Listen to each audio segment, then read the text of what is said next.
예, 우리 함께 나눌 말씀은 창세기 3장 7절에서 14절 말씀입니다. 창세기 3장 7절에서 14절 말씀 우리 같이 한번 읽도록 하겠습니다. 신약 성경 4쪽입니다. 4쪽. 예, 우리 7절에서 14절 지난 주간 많이 여러 번 보신 분도 계시고 또 거의 못 보신 분도 있지만 한번 잘 같이 읽어보면 좋겠습니다. 제가 먼저 읽겠습니다. 이에 그들의 눈이 밝아져 자기들이 벗은 줄을 알고 무화과 나무 잎을 엮어 치마로 삼았더라. 그들이 그날 바람이 불 때 동산에 거미 짖는 여호와 하나님의 소리를 듣고 아담과 그의 아내가 여호와 하나님의 낯을 피하여 동산나무 사이에 숨은지라. 여호와 하나님이 아담을 부르시며 그에게 이르시되 내가 어디 있느냐. 이르되 내가 동산에서 하나님의 소리를 듣고 내가 벗었으므로 두려워하여 숨었나이다. 이르시되 누가 너의 벗었음을 내게 알렸느냐. 내가 내게 먹지 말라 명한 그 나무 열매를 내가 먹었느냐. 아담이 이르되 하나님이 주셔서 나와 함께 있게 하신 여자 그가 그 나무 열매를 내게 주므로 내가 먹었나이다. 여호와 하나님이 여자에게 이르시되 내가 어찌하여 이렇게 하였느냐. 여자가 이르되 뱀이 나를 깨므로 내가 먹었나이다. 여호와 하나님이 뱀에게 이르시되 내가 이렇게 하였으니 내가 모든 가축과 들의 모든 짐승보다 더욱 저주를 받아 배로 다니고 살아있는 동안 흙을 먹을지니라. 아멘. 예, 사람의 세 가지 착각, our three illusions, 세 가지 착각에 대해서 한번 생각해 보려고 합니다. 찰칵, 이거 무슨 소리일까요? 뭐 더 잘 아시겠지만 우리 지난 금토 이렇게 우리 MT를 갔는데 사진을 찍었습니다. 사진을 찍으면서 그 인생 네컷 사진을 찍을 때 10초마다 이렇게 넘어가면서 찰칵 소리가 났어요. 그때마다 이렇게 포즈를 다양하게 바꾸면서 이렇게 사진을 찍었죠. 기억나시죠? 그때 찰칵 소리를 들으면서 이렇게 같이 재미난 표정을 지으면서 찍는 동안에 우리가 하나님의 백성으로서 이렇게 남녀노소가 또 우리 이렇게 지체들이 함께 얼굴을 또 이렇게 맞대고 또 부르심의 교회 가족으로서 교제할 수 있어서 참 좋았습니다. 그래서 참 하나님 안에서 이렇게 확장된 가족이 있다는 게 얼마나 감사한지 요즘같이 이렇게 가족이 핵가족, 핵개인화되어 가는 시대에 그런 걸 많이 누렸습니다. 여러분들도 이렇게 그런 시간이 되셨죠? 예. 이번에 같이 못했던 분들도 다음에는 또 기회를 다 같이 할 수 있는 기회를 만들어서 또 하면 좋겠습니다. 그런데 이렇게 찰칵 소리를 들으면서 우리가 인생 네컷 사진을 찍었듯이 아담 이후에 사람들도 찰칵이 아니라 착각하려고 살아가는 게 있는 것 같습니다. 찰칵은 우리 그 클릭하는 소리지만 착각은 무엇인가 하면은 우리가 잘못 생각하는 것인데 오늘 본문에도 이 사람들이 착각하면서 끊임없이 들려오는 인생 네컷 사진의 그 찰칵 소리처럼 사람들이 착각하면서 살아가는 생각들이 있는 것 같습니다. 먼저는 어떤 생각이냐면은 한번 읽어볼까요? 시작. 하나님 앞에서 숨을 수 있다. 우리 아멜리아 한번 읽어주세요. 우리가 하나님으로부터 숨을 수 있다 라고 생각하는 것 같습니다. 오늘 8절에 보면 이런 것이 나옵니다. 아담과 여자가 동산 나무 사이에 숨어 있었습니다. 숨어 있었는데 이유는 아시는 것처럼 하나님이 먹지 말라 명하신 나무의 열매를 먹고 그 불순종한 것에 대해서 두려움을 가지고 숨은 것이죠. 숨었는데 그런데 이 숨어있는 모습을 보면 그런 생각이 듭니다. 아마 그들은 생각하기를 두려워서 숨었다 이런 면도 있지만 사실은 하나님 앞에 자신들이 숨을 수 있다 이렇게 생각한 부분도 있는 것 같습니다. 그래서 하나님이 나중에 물어보시는 장면에서 좀 더 자세하게 얘기하겠지만 이런 사실 사람들이 하나님 앞에서 숨을 수 있다고 생각하는 생각은 아주 오래된 인간의 착각 중에 하나입니다. 예를 들면 여러분 잘 아는 지난 요나 선지자가 어디에 숨었습니까? 다시스로 가는 배에서 제일 밑에 있는 선실에 숨었습니다. 숨은 것도 모자라서 이렇게 아마 제 추측이지만 약물을 사용하지 않았을까. 수면효과가 있는 그런 어떤 포도주를 마셨든지 아니면 뭔가를 해서 그 풍랑 속에서도 곤히 잠이 들었던 것 같아요. 그 모습을 보면 숨을 수 있다고 생각하는 거죠. 하나님 앞에 숨을 수 있다. 또 어떤 사람이 나타나냐면은 다윗 왕이 나타납니다. 다윗은 뭘 숨겼습니까? 하나님 앞에. 뭘 숨기려고 했습니까? 밧세바를 간음하고 그 다음에 그 남편 우리아를 죽였어요. 죽이고 난 뒤에 그걸 왕의 막강한 권력을 이용해서 숨겼어요. 숨기고 있다가 이제 나중에 나단 선지자를 통해서 하나님 앞에 적발이 되지만 그 생각이 뭐냐면 숨을 수 있다고 생각. 하나님 앞에 뭔가를 숨길 수 있고 숨을 수 있다고 생각하는 생각이 그 바로 이런 아담과 여자에게 나타나고 있는 거죠. 하나님 앞에 내가 잘못했지만 숨을 수 있다. 숨길 수 있다. 라고 생각하는 마음인 것이죠. 그것이 바로 우리 사람들이 갖고 있는 그 큰 착각 중에 하나. 숨을 수 있다. 하나님 앞에 내가 숨을 수 있다. 그런데 하나님이 그런 아담을 향해서 들어오자마자 이렇게 말합니다. 우리 9절 아멜리아가 한번 읽어볼래요.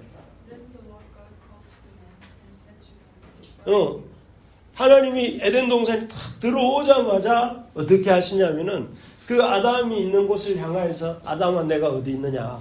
바로 다이렉트로 이렇게 그 직접적으로 말씀하자. 1초의 머뭇거림도 없이. 그 말은 무슨 말이냐면은 그의 숨은 것이 아무 의미가 없다는 거예요. 하나님이 숨어 있다고 위치 정보가 부족해가지고 내가 어디 있느냐 이렇게 물으신 게 아니고 하나님이 이미 알고 계시기 때문에 그 아담을 향해서 네가 어떤 일을 하였는지 이렇게 묻고 계시는 것이죠. 그렇습니다. 우리 한번 따라해 봅시다. 하나님 앞에 숨을 때는 없습니다. 네, 하나님 앞에 숨을 때는 없습니다. 이게 성경 역사가 우리에게 알려주는 것인데, 그래서 아까 말했던 왕의 권력을 이용해서 자기의 제약을 감추려고 했던 다윗이 이런 시편을 썼습니다.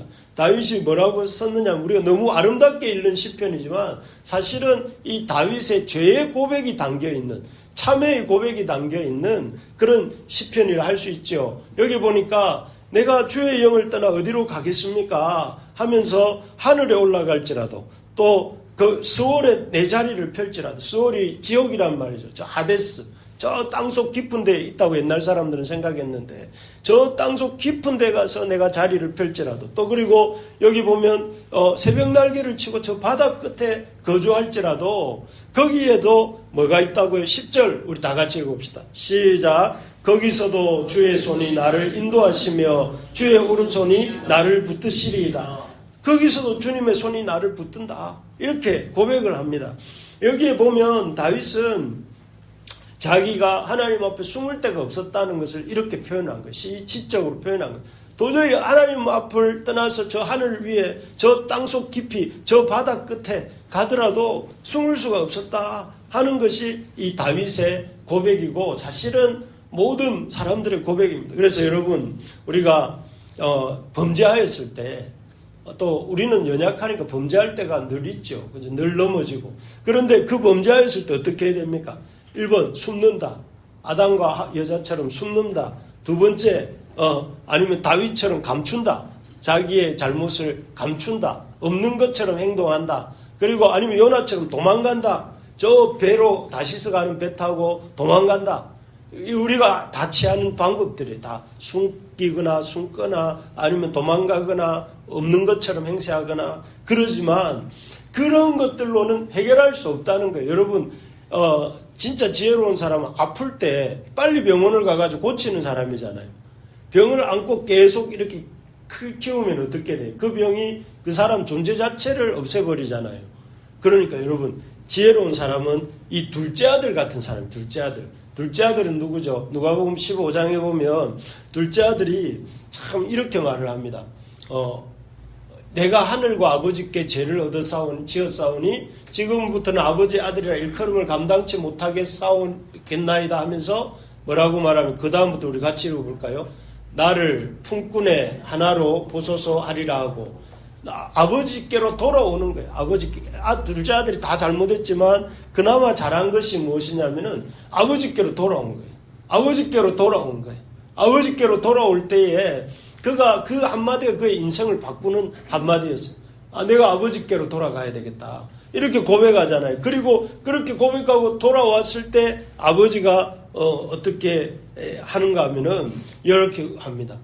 종들에게 이르되 제일 좋은 옷을 내어다가 입히고 손에 가락지를 끼우고 발에 신을 신기고 그리고 살찐 송아지를 끌어다가 잡으라. 이 아들은 죽었다가 다시 살아났고 내가 잃었다고 다시 얻었다. 이게 하나님이 바라시는 죄에 대한 우리의 바람직한 태도예요. 우리가 잘못했을 때 그 잘못에 대해서 이렇게 도망가고 숨기고 감추는 것이 아니라 없는 것처럼 행세하는 것이 아니라 하나님이 원하시는 우리에 대한 우리가 죄에 대해서 가지기를 원하는 태도는 둘째 아들 같은 모습이다 이 말이 있는 거죠. 여러분 우리가 잘못을 했을 때 우리 하나님 앞에 숨을 수 있다는 그런 착각을 하지 말아야 됩니다. 하나님 앞에서 숨길 수 있다고 생각도 하지 말아요. 도망갈 수 있다고 생각하죠. 죄는 하나님과 직면해서 하나님 앞에서만 해결할 수 있는 문제라는 사실을 기억하면서 그 하나님 앞에 나와서 잘못된 것, 힘든 것, 어려운 것, 이런 문제 많은 것 이렇게 생겨나면 어떻게 해야 되겠어요, 여러분? 그 문제를 가지고 하나님 앞에 나와야 되죠. 나와서 그분의 도우심을 구하고 그분의 선하심을 신뢰하면서 그분 앞에 부르짖는 우리가 오늘 찬양에 나왔잖아요. 부르짖는 소리 들으시네. 아까 그 가사 중에 있었잖아요. 하나님은 우리의 부르짖는 소리를 들으신다고. 그래서 저는 우리 형제 자매들이 또 우리 성도님들이 다른 어떤 것보다 마음 깊이 이렇게 가져야 될 태도가 무엇이냐면 하나님 앞에 나오는 것, 기뻐도 하나님 앞에 나오는 것, 힘들어도 하나님 앞에 나오는 것, 또 이렇게 어떤 어려움이 있어도 하나님 앞에 나오는 것을 배워야 된다. 그래서 나와서 하나님 앞에 자빠져도 하나님 앞에서 자빠져야 되고, 그 실패를 해도 하나님 앞에서 실패를 해야 뭐가 있느냐면은 다시 살 기회가 생겨요. 그래서 여러분 우리가 힘들더라도 죄를 지었더라도 하나님 앞에 나옵시다. 네. 하나님 앞에 나갑시다. 하나님 앞에 나가는 것이 정말 우리의 그런 착각으로부터 벗어나는 겁니다. 두 번째 착각이 뭐냐면 첫 번째 착각은 하나님 앞에서 숨을 데가 있다 이런 착각이라면 두 번째는 뭐냐면은 하나님의 심판을 피할 수 있다. 우리 아멜리아 한번 또 읽어주세요. 하나님의 심판으로부터 벗어날 수 있다. 탈출할 수 있다. 도망갈 수 있다. 이런 것인데 이 아담이 두 번째로 아담과 여자가 한 생각이 하나님에 대한 심판은 피할 수 있다라고 생각하는 거예요. 사실 여러분 삶을 살다 보면 이런 거 많잖아요. 예수님이 말씀하셨는데 형제의 눈 속에 있는 티는 잘 봐요 우리가. 그죠? 야, 너 좀 이렇게 해. 너 좀 똑바로 살아. 이거 너 잘못된 것 같아. 너 이거 문제야. 그리고 못마땅해 하는 게 참 많아요. 그런데 정작 자기가 갖고 있는 큰 문제, 들보는 잘 못 봐요. 들보 알죠? 앞에 대자만 붙이면 돼요. 대들보. 이 건물에 이런 대들보가 있잖아요. 보. 이런 보가 자기 눈 속에 있는데 그건 모른다. 이게 예수님 말씀인데 사실 사람들은 자기 대해서는 엄청 관대해요. 그러면서 상대방의 잘못에 대해서는 엄청 이렇게 엄격한데 근데 이게 사실 어떤 의미냐면은 하나님이 보신다는 사실을 잘 몰라서 그런데 여러분 청문회 같은 데 보면 우리나라 장관 청문회 같은 거 보면 막 어떤 청문회에 후보자들을 막 압박하던 사람이 나중에 보면 그 사람이 정작 자기가 압박하던 그것이 자기 문제이 위장 전입을 했다든지 자녀 부정 입학을 시켰다든지 아니면 공금을 유용했다든지 이런 죄가 오히려 자기한테 더 많은데 자기는 그냥 이렇게 청문회 위원이니까 그 후보자한테만 막 열심히 쏟아부었지 사실은 자기는 더 큰 문제가 있는 경우가 왕왕 있잖아요. 본 적 있습니까 없습니까? 그런 걸 보면서 여러분 이 말이 생각해요. 자기 눈 속에 있는 들보는 보지 못하고 남의 눈 속에 있는 티끌은 본다. 이 말이 생각이 나는데 왜 그럴까요? 왜 사람들은 자기 눈 속에 있는 들보는 못 깨닫고 남의 눈 속에 있는 조그만 티끌은 그렇게 잘 찾아내는 걸까요? 그 이유는 그 하나님의 그 공의가 무엇인지를 잘 모르기 때문이죠. 하나님의 공의는 무엇이냐면은 내 죄나 저 사람의 죄나 나의 연약함이나 다른 사람의 연약, 하나님 똑같이 보신다는 거예요. 똑같이. 하나님 똑같이 보시고, 하나님은 이 사람, 저 사람의 죄를 다루는 것처럼 나의 죄도 다루신다는 것을 그 사람이 잘 모르기 때문에 그런 거거든요. 본문의 아담도 아담이나 그 아내 역시 그런 것이죠. 하나님이 자신들의 죄를 잘 모르시고 그냥 지나가실 수도 있다라고 생각했던 것 같아요. 그러니까 숨었죠. 우리가 숨으면 하나님한테 안 보이고 하나님이 안 보시면 우리 죄를 그냥 지나가시지 않을까? 이렇게 생각한 거죠. 마치 꽁이 그 머리만 숨기면 사냥꾼이 자기를 못 볼 거라고 생각하는 거하고 비슷해요. 그런데 하나님이 그런 아담에게 바로 말씀하세요. 우리 다 같이 한번 읽어봅시다. 시작. 이르시되 누가 너의 벗었음을 내게 알렸느냐? 내가 내게 먹지 말라 명한 그 나무 열매를 내가 먹었느냐? 여기 보면 누가 너의 벗었음, 네가 벗었다는 거 하나님 아세요. 벗었다는 것이 부끄럽고 수치스럽다고 느낀다는 것을 아시고, 또 그리고 먹지 말라 명한 그 나무 열매를 그들이 먹었다는 걸 하나님 아세요. 그래서 하나님이 그 상황을, 그들이 한 행동이 뭘 잘못했는지, 어떤 걸 잘못했는지 알고 계시다는 거죠. 알고 계시고 거기에 대해서 이렇게 물으시는 거예요. 물으시고 계시는 것입니다. 그래서 결국 하나님 결코 이 말씀을 통해서 우리에게 알려주시는 것은 하나님 결코 우리의 죄에 대해서 모르시지 않는다. 우리는 모를 거라고 생각하잖아요. 하나님, 나의 죄는 좀 작은 것이고 상대적으로 작은 것이고 합리화할 수 있는 것이고 하나님 그냥 지나가실 거다. 이렇게 생각한다. 아담의 후회로서 우리가. 그런데 하나님은 모르지 않으세요. 하나님, 그래서 우리 이런 아담을 숨어있는 아담과 여자를 불러내시는 것이 아담아 내가 어디 있느냐. 이건 하나님의 부르심이에요. 안 좋은 의미에서 부르심이에요. 아담아 내가 어디 있느냐. 내가 무엇을 하였느냐. 이렇게 물으시는 거죠. 근데 이것이 우리 모두에게 언제 일어나냐면 사도 요한이 쓴 요한계시록에 보니까 계시록 마지막 장에서 2장 앞에 계시록 20장에 보니까 그 마지막 날에 우리가 그런 하나님의 판결을 받습니다. 그래서 여기 20장 12절 우리 같이 한번 읽어봅시다. 시작. 또 내가 보니 죽은 자들이 큰 자나 작은 자나 그 보좌 앞에 서 있는데 책들이 펴있고 또 다른 책이 펴졌으니 곧 생명책이라. 죽은 자들이 자기 행위를 따라 책들에 기록된 대로 심판을 받으니. 심판을 받는데요.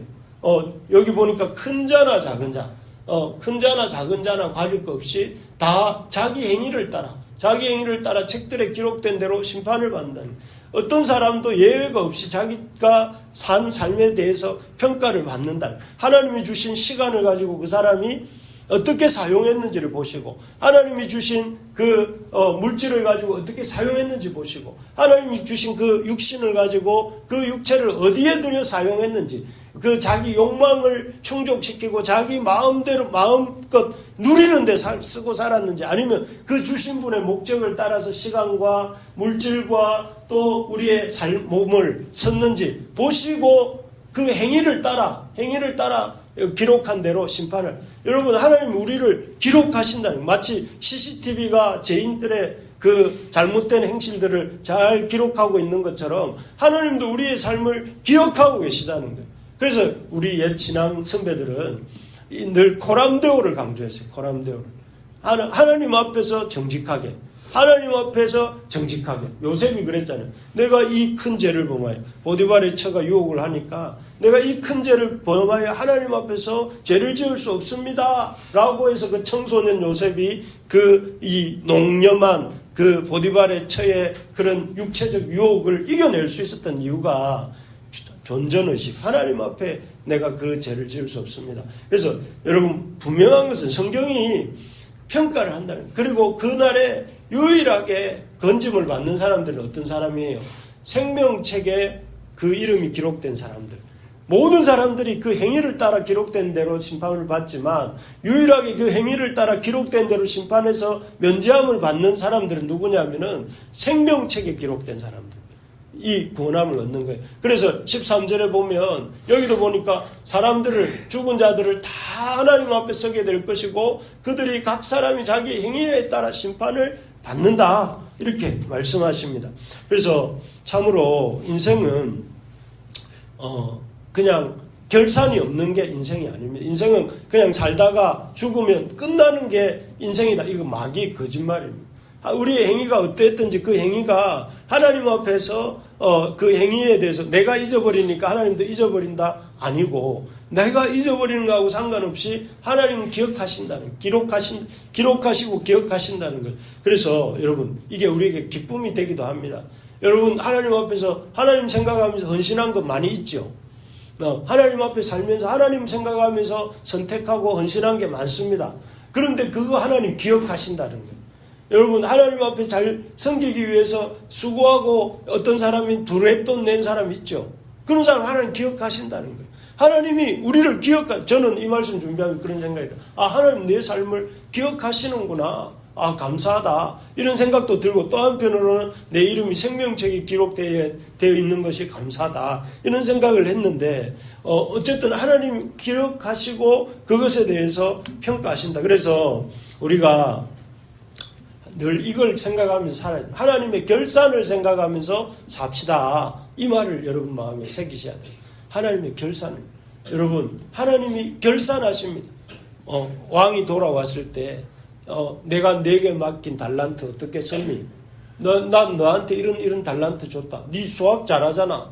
그거 네가 잘나서 잘한 게 아니라 하나님이 네한테 수학 잘하는 머리를 주신 거잖아. 너한테 운동 잘하는 그 운동 잘하는 걸로 뭘 썼니? 그리고 네 얼굴 잘생겼잖아. 그 잘생긴 얼굴 네가 뭐 기여한 바가 있니? 네 잘생긴 얼굴에 없잖아. 그거 내가 준 거잖아. 그거 가지고 너 뭐 했니? 물으신다는 거예요. 그럴 때 시간, 물질, 우리의 육신 이 모든 것을 어떻게 써야 된다? 하나님이 기뻐하시는 뜻이 무엇인가를 생각하면서 이렇게 사용해야 된다 하는 것입니다. 그래서 여러분 우리가 살아가는 동안에 우리가 가지고 있는 자원을 어떻게 써야 됩니까? 하나님 기쁘시게 하기 위해 써야 되는데 첫째는 하나님을 사랑하고 이웃을 사랑하는데 그걸 써야 돼요. 그죠? 우리가 갖고 있는 자원을. 두 번째로는 두 가지 하나님의 명령이 있잖아요. 첫째는 이 땅을 우리 이제 6월 22일부터 이제 우리가 그 탄소 금식을 오순절 사순절 탄소 금식을 할 건데 교회 차원에서 하려고 하는데 그게 뭔가 하면은 하나님 우리에게 이 세상 만물을 맡겨주셨잖아요. 맡겨주셨는데 인간의 탐욕으로 인해서 세상이 망가져 인간의 죄와 탐욕으로 인해서 깨어져 있잖아요. 그러니까 우리가 구원받은 백성이고 하나님 나라 백성이라면 나의 구원에만 관심 갖는 것이 아니라 어떻게 해야 됩니까? 우리 이웃의 구원에도 관심을 가져야 되고 우리 교회에 있는 가족들의 관심도 가져야 되고 더 나아가서 세상의 관심도 가져야 됩니까? 안 가져야 됩니까?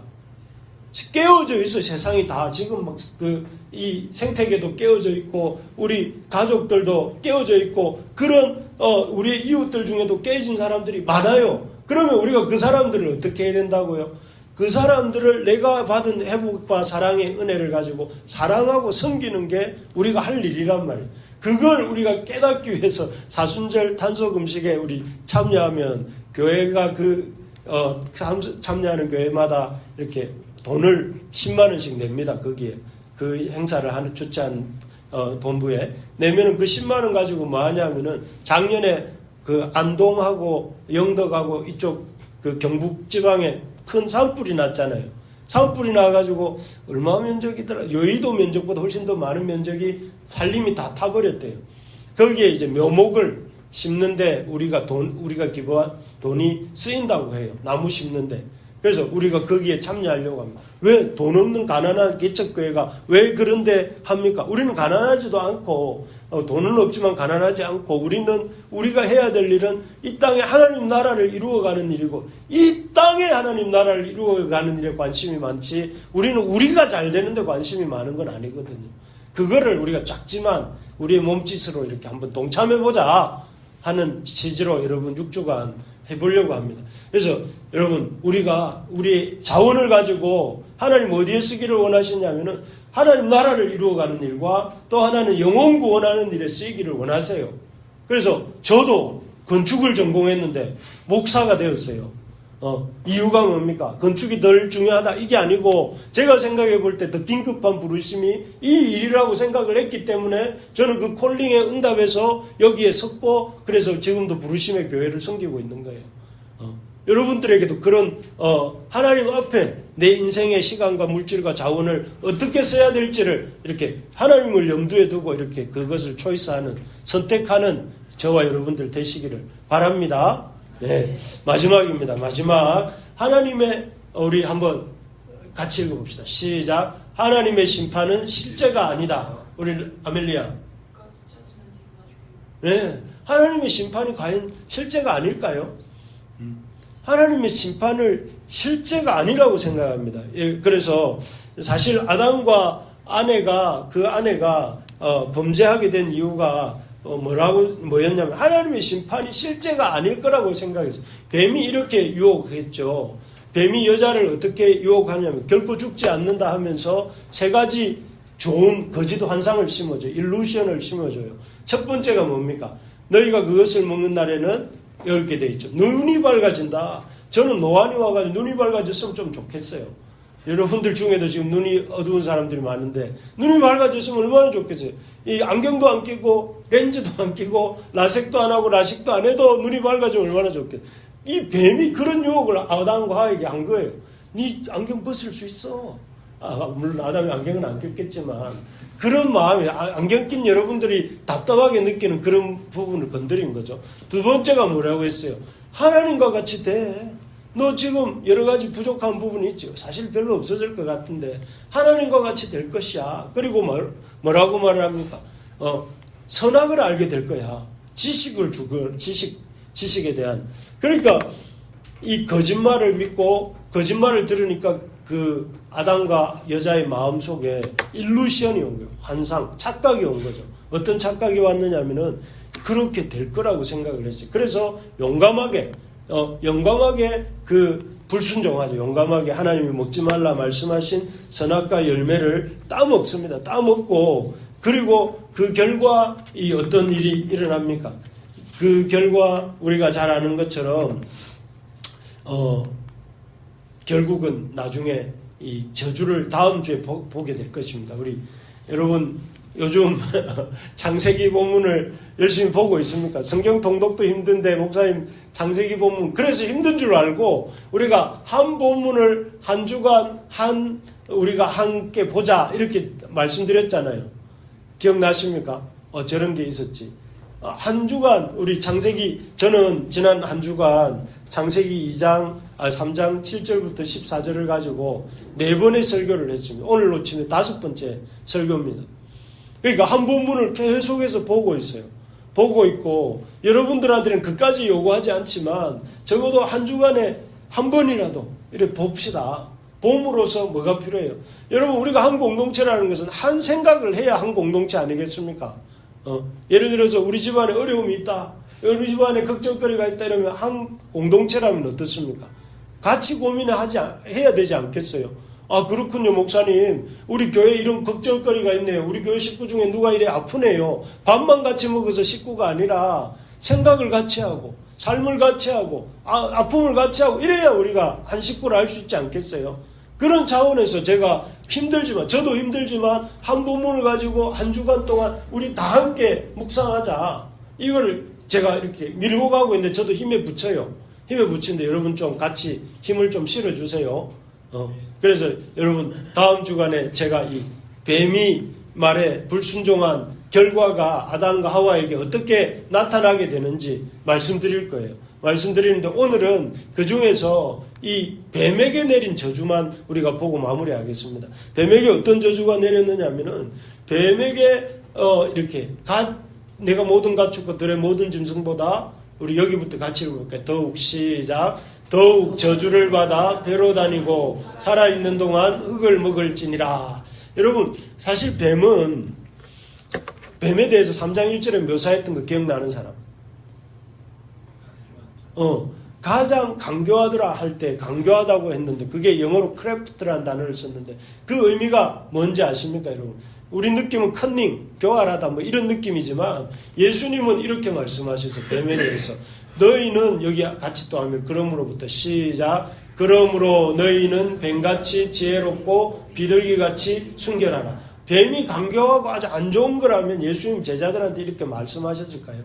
뱀같이 지혜롭고 이렇게 말씀하셨다는 것은 뱀은 어떤 면에서는 하나님이 지으신 들짐승 중에 가장 지혜로웠더라 이런 표현의 의미도 있는 거예요. 두 가지 양면성이 있는데 마치 칼이 도둑놈 손에 들리면 흉기가 되고 어머님 손에 들리면 도구가 되듯이 이 지혜가 잘 쓰이면 하나님 앞에 영광이 되지만 잘못 쓰여서 커닝한 교활한 것이 되어버렸죠. 그렇지만 하나님 뱀에게는 어떻게 보면 모든 짐승들에게 주신 지혜보다 더 뛰어난 지혜를 주셨던 것 같아요. 그리고 뱀도 이런 기어다니는 게 우리가 보는 뱀이지만 원래부터 기어다니는 존재는 아니었을 수도 있어요. 이동수단이 배로 땅을 밀면서 다니고 있는 게 뱀의 이동수단이 아니라 다른 방법이 있었을지도 모른다. 뭐 성경에 구체적으로 안 나와서는 모르겠지만 그런데 그런 뱀에게 어떤 결과가 나오게 됩니까? 여기 보니까 뱀이 받은 저주가 그 뱀이 그렇게 지혜롭다고 했던 뱀이 저주를 받아요. 제일 저주를 많이 받는 존재. 그래서 지금도 우리가 뱀에 대해서 느끼는 그냥 무의식에서 나오는 거부감 이런 게 있잖아요. 그래서 막 뱀 좋아하는 남자나 여자를 보면 유튜브나 뭐 이런 데서 보면 여러분 어떻습니까? 빨리 넘겨버리지 않습니까? 저는 그래요. 저는 별로. 그런데 그런 걸 보거나 또 뱀이 배로 다니고 흙을 먹는다. 뱀은 흙을 먹지 않습니다. 사실은. 그런데 이게 그 당시 모세가 이 창세기를 기록할 당시 가장 수치와 저주받은 사람의 상태를 가리킬 때 흙을 먹는다는 표현을 썼기 때문에 저게 쓰인 거예요. 그래서 아주 비천한 존재가 된다는 거예요. 여기서 우리가 알 수 있는 게 뭐냐면은 따라해보세요. 쟤는 반드시 심판을 가져옵니다. 심판을 가져와요. 상태의 변화를 가져와요. 여러분 간음하지 말라. 또 아니면은 성경에 말씀하는 율법 중에 뭘 하지 말라고 하는 건데 그걸 하면 어떻게 될까요? 하면은 몸의 변형을 가져와요. 삶의 변화를 가져와요. 그리고 그것으로 인해서 그 사람이 어떤 이 죄를 타락을 폴이라 하잖아요. 떨어진다. 그 원래의 상태로부터 떨어져서 더 낮은 상태가 되는 걸 말을 죄라고 하는데 타락이라고 하는 그런 일이 일어난다는 거예요. 그래서 여러분 우리가 꼭 기억해야 될 것이 이 뱀의 거짓말에 사단이 주는 거짓말에 속지 말아야 됩니다. 뭐라고 하냐면 심판은 실제가 아니다. The judgment of God is not real. 하나님의 심판은 진짜가 아니다. 그거는 그냥 하나님이 하시는 말이다. 이게 뱀의 거짓말이잖아요. 그런데 그 거짓말이 아니고 진짜다. 하나님 말씀 불순종하면 심판을 받는다는 거예요, 여러분. 하나님이 우리 예수 그리스도 안에 있는 자에게 구원을 주셨지만 지금도 하나님의 말씀을 듣지 않는 사람들에게는 하나님의 심판이 임한다는 거예요, 여러분. 그래서 하나님 밖에 있는 사람들 여러분 부러워할 필요가 없어요. 왜냐하면 이미 그들은 심판 가운데 있기 때문에. 그런데 우리가 그들을 심판받는다고 우리가 기뻐하고 손뼉치라는 게 아니라 아까도 말씀드렸지만 그들에게 우리가 복음을 전해야 됩니다. 복음을 전해야 되지만 믿는 사람인 우리가 그들을 부러워해서는 안 된다는 거예요. 그들을 향해서 우리가 복음을 전해야 되지만 우리는 우리의 믿음의 길을 걸어가는 것이 이게 필요하다는 것입니다. 그래서 여러분 우리가 어떻게 해야 되겠습니까? 그것은 여러분 우리가 죄와 욕망의 도구로 살지 말고 하나님 앞에 의의 병기로 사는 삶을 살아야 됩니다. 그래서 자기 욕망대로 사는 삶이 행복한 삶이다, 잘 사는 삶이다는 거짓말을 믿으면 안 됩니다. 내가 하고 싶은 것, 내가 가고 싶은 것, 내가 먹고 싶은 것, 내가 놀고 싶은 것, 그걸 마음껏 해보자. 이건 무신론자, 하나님 나라를 모르는 무신론자들이 하는 그 거짓말이에요. 욕망대로 살면 반드시 망합니다, 여러분.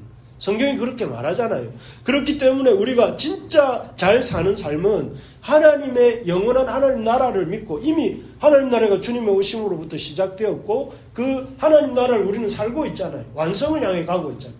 그러면 너무나 분명한 이 땅의 것들은 사라지지만 하나님 나라가 실제로 펼쳐질 그걸 우리가 본다면 하나님 나라의 백성의 주역으로 살아야죠. 그래서 저는 살고 있는 거예요, 지금. 저는 하나님 나라 백성의 주역으로 지금 살고 있잖아요. 여러분도 마찬가지로. 그렇게 살아야 돼요. 두 번째는 뭘까요? 우리가 정말 하나님의 불순종의 결과가 심판이라는 걸 안다면 그 아담과 여자가 했던 대로 반대로 움직여야 됩니다. 아담과 여자는 하나님 말씀에 불순종하고 하나님의 전전에서 숨고 그리고 하나님이 나오라고 했지만 회개하지 않고 서로 탓하고 더 큰 죄를 짓고 그렇게 했잖아요. 그렇게 하지 말아야 됩니다. 하나님 앞에 우리가 숨지 말고 하나님 말씀하시는 것을 순종하고 그리고 하나님 말씀 하나님의 콜링 앞에 반응하는 그런 삶을 살아야 되는 것입니다. 그래서 여러분 우리가 날마다 참 하나님 아담과 하와가 했던 걸 반대로 생각하면서 이렇게 나아가는 저와 우리들이 되기를 바랍니다. 그럴 때 우리의 삶에 예수님이 어떻게 되셨습니까? 예수님이 왕에서 보좌로 내려오시고 보좌에서 죽으시고 매장되시고 땅속으로 들어가셨지만 그러나 그 매장되신 하나님 예수님을 하나님이 일으키셔서 부활시키시고 또 40일간 이 땅에 머무시다가 승천하시고 그리고 그 승천하신 다음에 하나님 보좌 우편에 앉으시고 비하하셨지만 승기되셨잖아요. 이게 우리 하나님 말씀대로 사는 삶의 모습이에요. 낮아지는 것 같으나 높아지고 죽는 것 같으나 다시 사는 것이고 없어지는 것 같지만 풍성해지는 것이 하나님 나라의 원리거든요. 그런 우리 형제자매들의 또 우리 성도님들의 삶이 되시기를 주의 이름으로 축복합니다. 아멘. 예, 우리 말씀 생각하면서